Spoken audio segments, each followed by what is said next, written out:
Sterling Brown. And I'm going to read a little quote here from Sterling Brown from 1973 at Williams College. He was a student, graduate of Williams College in Massachusetts.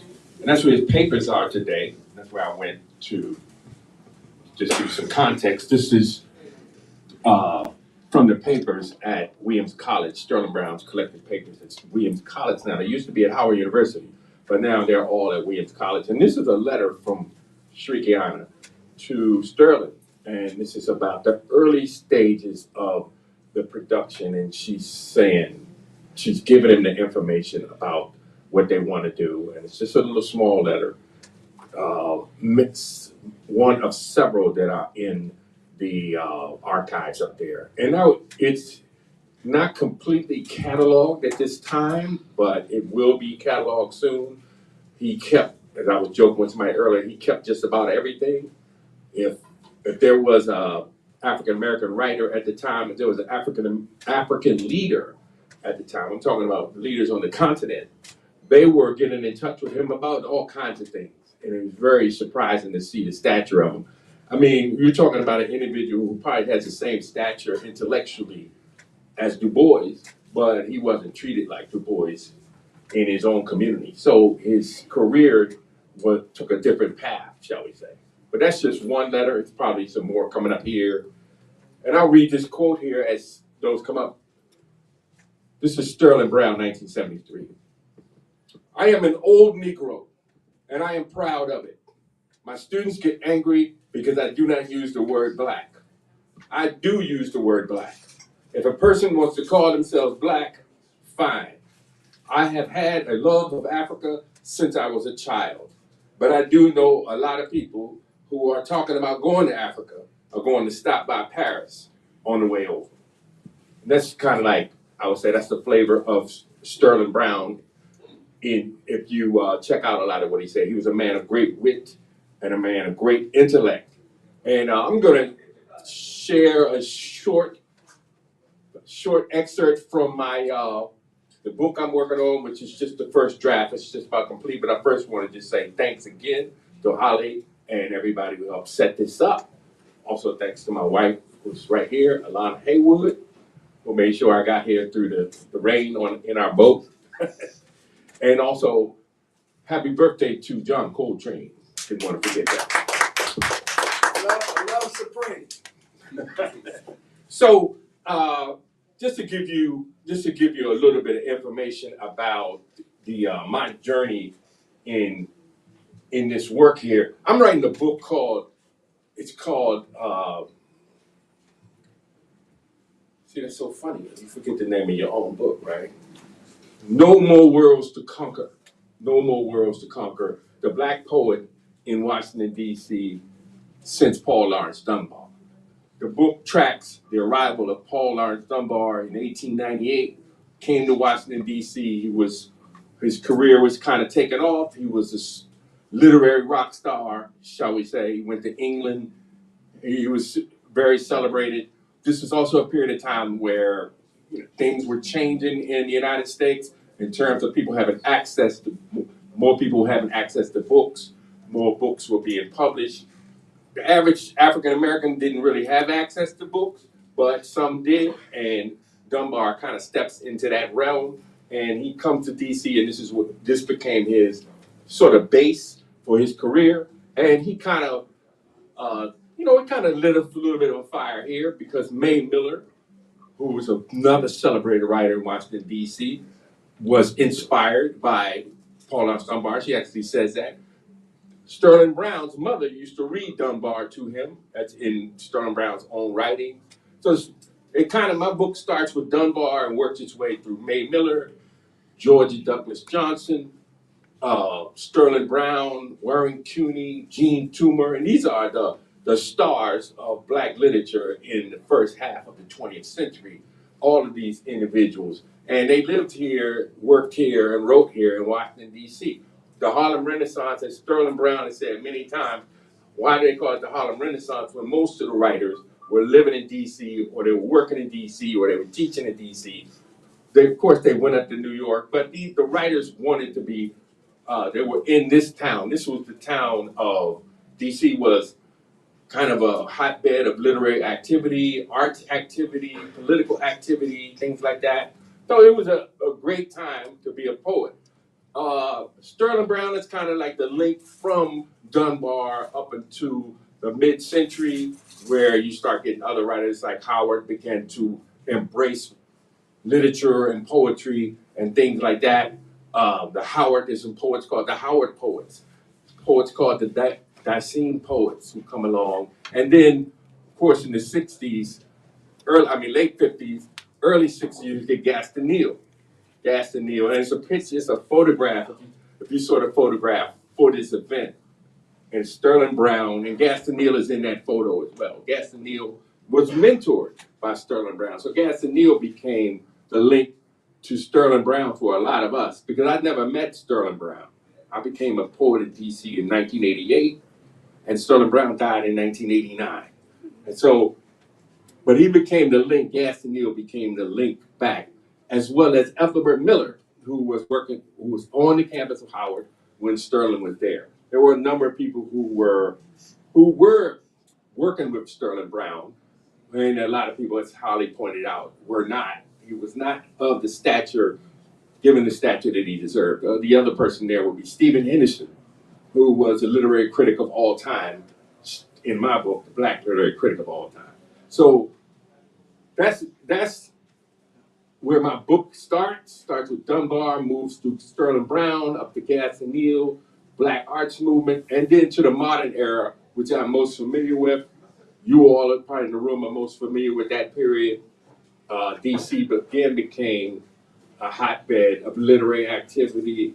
Ethelbert Miller, Kenneth Carroll, Jennifer Smith, all kinds of writers here in DC, all kinds of poets. That's why I say it's called No More Worlds to Conquer, the Black poet in Washington, D.C. since Dunbar. So it's going to track it all the way up until the 21st century, and that's where it comes. That's where it kind of comes to an end, at least my part of it. And I'm hoping that once the book comes out, that people will take it as a lead for them to jump in and track down more of these stories, because these writers deserve they deserve our love, shall we say, as other writers. They do, because they've set a path for us. This town has a magnificent African American literary history, but the scene itself is rich and is still here. If you don't believe it, people say Chocolate City is gone. No way in the world they can take your culture away from you. They can take your buildings, they can take your land, but they can't take your culture away from you. You carry your culture with you, and I think that's what people are starting to do. There's a lot of good venues, a lot of good writers here again, and the scene is hot. The scene is hot. I've been talking to them in my book. So I'm going to read a little excerpt from my text, just a small excerpt, and this is goes back to Sterling Brown when he is at Williams College and works his way up to when he put out his first book called Southern Roads. Anybody heard of Southern Roads? Southern Road? Southern Road is, if you don't have Southern Road, you have to get that book. That Southern Road probably changed African American poetry forever. Probably changed forever. If you can't get a copy of Southern Road, it's hard to get. Get a copy of his collected poems. And Southern Road, most of Southern Road is in there. So I'm going to read part of it. I will say I've been up to Williams College about 4 times. It's about 6 hours away. Been up there 4 times looking through the documents here. It was great that I was able to find this document here. But I found other letters from people like County Cullen, Kwame Nkrumah, the president of Ghana, who were writing Sterling Brown right here in Washington, D.C. So let me read a little bit of this. In 1922, while finishing his studies at Williams College, Sterling Brown came to be who he would be for the rest of his life. Just as I was pretty sure in 1985 I was going to be a poet and work in public service, Brown had done the same by 1922. One of his professors, George Dutton, was giving a lecture on Joseph Conrad, the Polish writer and author of, among other works, Heart of Darkness. It was suggested by Professor Dutton that Conrad wanted to help his people in Poland in some manner, and that Conrad likely brooded over the challenge presented to him. Brown said that Dutton looked at him when he related the challenge set before Conrad. Brown took the moment as a challenge to himself and the plight of African Americans in the United States. Brown said he knew what Professor Dutton meant. Brown said Dutton was saying, don't get fooled by any lionizing, and surely don't get fooled by being allowed to exist and sit amongst selective clientele. Brown knew there was a business out there that he had to take care of, and that business was his people, African Americans. Brown said he never forgot that moment when his eyes locked in with Dutton's either. Brown described the Dutton lecture as a turning point in his professional life. And after bouncing around the South for several years teaching, Brown's true turning point arrived when he came to teach at Howard University in 1929. Brown would remain there for over 4 decades, teaching, publishing, advocating, and creating a body of work unparalleled in American literature. He also mentored many of the poets who would shape American literature, African American literature, and who would build an important Black literary scene in Washington, D.C. What Brown lacked in quantity, he exceeded most in quality and importance of work. And where he most feared to tread, Brown did over and over. His people, as he noted, became his work and mission, and he honored the opportunity at Howard and in the academic world with aesthetic choices that continue to illuminate and teach today. The Washington, D.C. Black poets are nothing without Sterling Brown, Gaston Neal, Ethelbert Miller, Kenneth Carroll, Jennifer Smith, Darrell Stover, Laini Mataka are the poets that are, at least in part, because of Sterling Brown's work and example.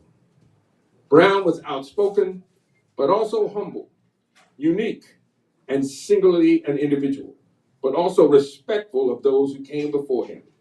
It is no accident that he could and did demonstrate a mastery of all poetic traditions, but it's also most important that Brown embraced Black culture and Black life. In 1932, with the publication of Southern Road, his first full collection of poetry, he changed African American poetry forever. It is a book that continues to grow in stature and influence. It is no surprise that Brown struck out on his own as a poet. Brown, though he was born in Washington, D.C., never bought into the notion of the Harlem Renaissance. He never accepted the minimization that such a label affixed on African Americans, despite his respect for those who created during the period. Many years later, Brown put the period in proper context. Quote, the new Negro is not for me a group of writers centered in Harlem during the second half of the 20s, Brown wrote in 1955. Brown also stressed that most of the writers of the period were not from Harlem. Harlem was used as a show window or cashier's till. It was surely not Black America at time necessarily. So that's a short excerpt from from my manuscript, which is actually complete. I'm in the editing stage. Hopefully, I can get it by my editors. I will say that I also interviewed Haile Gerima for my book, and this is some of my research from that. Because once I talked to him, I said, I need to make sure I get these documents from Williams College. And he told me the whole story of how this film you're about to watch was complete. And the letters you see here are, the careful work of filmmakers trying to get the person they want to present, trying to get them on schedule, trying to schedule things. I'm not a filmmaker, although I've worked on films, and I know that it can be difficult to be able to interview people at a certain time in a certain place and things like that. But to me, it was a great, these documents just blew me away if you've ever done research, and I've done a lot of research, and you just come across something, you know that this is what you've been looking for, and things like that. Just like things I found. I just found so I'll wind up here.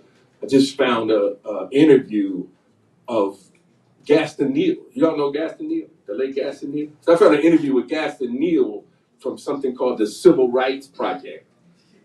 I know nobody even knows about this, that he was being interviewed by somebody about, the FBI surveillance and stuff like that. He was being interviewed about his career. He's been interviewed about his political activity, but also they was asking him, how did he put together the new school of Afro-American thought, which was downtown in Washington, D.C. And these are the kind of documents, if you're a researcher, this is what you're looking for. And this is what I was looking for stuff like this, when I was doing Sterling Brown. But my book is not about one poet, but it is about the black poetry scene in Washington, D.C., which I think is more significant than the people here realize. And hopefully, if I can get the book out, then we will know. And afterwards, we'll have a Q&A, and you can ask about the book, and you can ask about the film as well. But I've seen this film before. I've seen this film before. The first time I watched the film, Gaston Neal was the moderator. And we showed it at Lamont Riggs Library, and we showed it on one of those old 16 millimeter projectors at Lamont Riggs Library. We had to send away for it in someplace in New Jersey. We showed it, Gaston Neal did a talk. That's the first time I saw it, and then I saw it and I've seen it about 3 or 4 times since then. Saw it on Howard University television. So I'll turn it over to Haile for the film, and then afterwards, I can say some more about it. Yeah, after the film, we will be, thank you very much, please do that. After the film, we will have a discussion, but few things I want to say about the films. In the 1980s, this film was made. I used my students at Howard University because the institutional forces that were anti-Sterling, because as I told you, I was not lightly saying he was a revolutionary. He was a revolutionary. You talk about Baraka, you trace Baraka to Sterling Brown teacher. Kwame Ture, you trace him to Sterling Brown. Gaston Neal, who was here in this area, as my brother stated. So there's a lot of problems in colonized people's mindset. Oftentimes, have students, well, let me not go there, it would be too personal, but Sterling Brown doesn't take you to the Bank American account. If you say Sterling Brown, who is he, is how it's said. But let me tell you, look at a book called Indignant Generation, the book by Jackson, and you will see that how central he was on the left-wing literature of African American struggle, left-wing. And I wish I knew that when we were doing the film. I knew only, as I told you, because of his relationship to film. For me to find an African American film reviewer or critic was very, very inspirational. And that's the basis how I met him. The other part of it is, I just want to stress to you that the film concept itself, the filming of it, addresses the idea of the African, I would say, folkloric African storytelling tradition of the fireplace or around the fire. The film is told around the fire, and the fire is the elders, Sterling Brown in this case. The Wilmington 10 film followed this film. We followed the idea of, again, around the fire. We want young people, film students, who are oftentimes destabilized by the Hollywood industry. We try to stream them towards the idea of centering and bringing about and doing homework on the African folklore storytelling tradition, so they would also empower their own narrative identity. So without taking too much time. I want to start the film, and then after the film, all of us will have a very meaningful discussion because Sterling Brown provokes that. Thank you again for coming. If you go early, leave your information so you know what we plan to do in the future. And thank you again, my brother. He's, by the way, when we're in trouble, we always look for him. He's a lawyer also. So when we get in trouble, brother Brian, where are you? Michigan. Oh, I need you here. So when I went there, I told him, "What are you doing at White's University? We need you in Washington, D.C." And he has how many books you have published? Four. Four. And Hakim Adaburi, Third World Press, published it. We hope to carry it. We should have had it. I don't know why we don't have his books, but we should have his books. Madam, thank you. Let's start the film. Here is your microphone.